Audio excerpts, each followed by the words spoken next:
Gary Chapman's The Five Love Languages is one of the most influential relationship guides of modern times. The central idea is simple but powerful.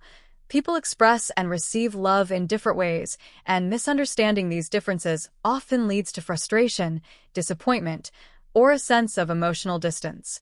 By identifying and speaking your partner's love language, you can fill their emotional love tank and create a deeper, lasting connection. Love as a choice, not just a feeling. Chapman begins by explaining the difference between being in love and practicing real love. The in-love phase, fueled by infatuation and excitement, usually lasts about 2 years. After that, feelings of passion often fade, leaving couples wondering what went wrong. But Chapman argues that this transition isn't the end of love, it's the beginning of intentional love. Real love is not simply an emotion, it's a daily choice to care for your partner in meaningful ways. This is where the concept of the love languages comes in. Everyone has a primary way of receiving love.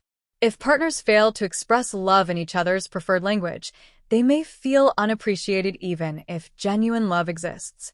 Learning to speak the right language is the key to keeping love alive. The 5 love languages. 1. Words of affirmation.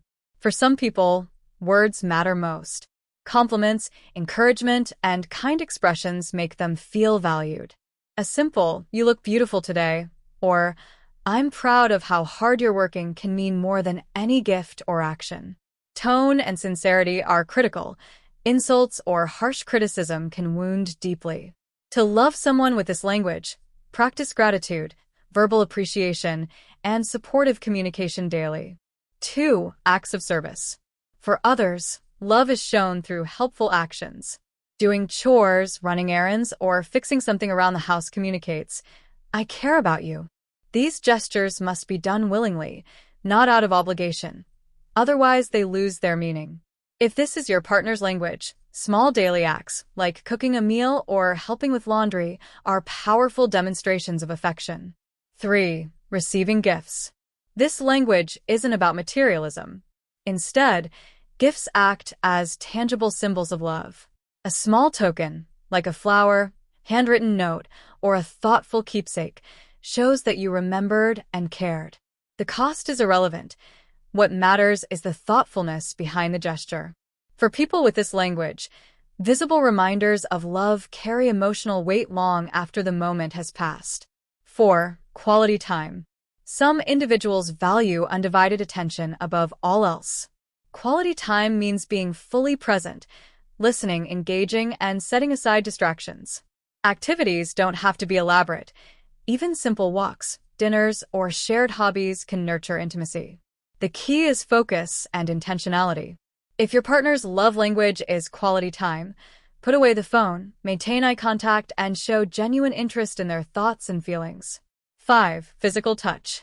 For many, physical affection speaks louder than words. Hugs, kisses, holding hands, or simply sitting close all communicate deep love and security. It's not only about sexual intimacy, it's about physical closeness as reassurance. For those who value this language, lack of touch can feel like rejection. Consistent, thoughtful physical contact creates warmth and safety in the relationship. Identifying your love language. Chapman stresses that everyone appreciates all 5 languages, but most people have 1 or 2 primary ones that resonate most deeply. To identify yours or your partner's, he suggests 3 strategies. 1. Observe what your partner requests most often. Do they ask for compliments, help, gifts, or time together? 2. Listen to their complaints. Complaints often reveal unmet needs. For example, "We never spend time together" points to quality time. 3. Reflect on how you naturally express love. Often, the way you show love mirrors the way you most want to receive it. The book also includes a practical quiz to help couples determine their languages. Real-life examples. Chapman shares stories from his counseling practice to show how couples rediscover connection by learning love languages. In one case, a husband kept buying expensive gifts for his wife, but she felt neglected because her language was quality time.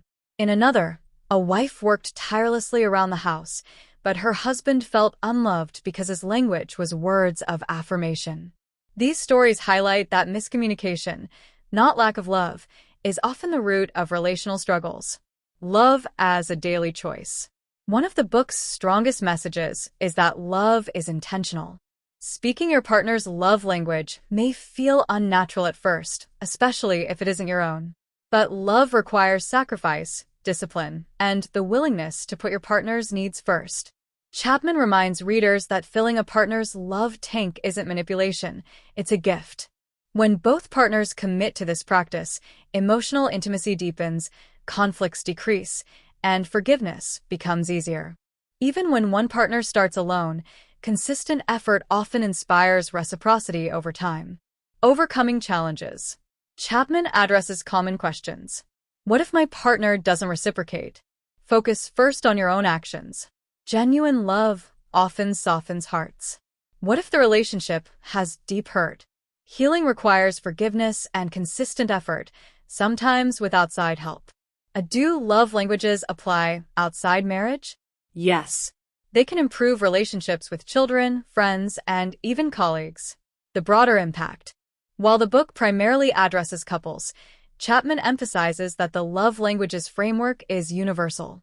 Parents can nurture children more effectively by speaking their child's primary language. Friendships and workplace relationships also improve when people express appreciation in meaningful ways. Conclusion. The 5 love languages is more than a relationship guide. It's a roadmap for building lasting emotional bonds.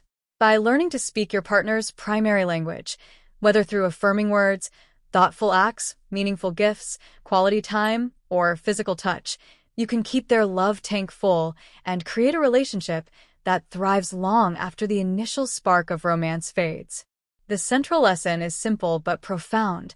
Love that lasts is not about grand gestures or fleeting feelings. It's about the daily choice to communicate love in the way your partner understands best.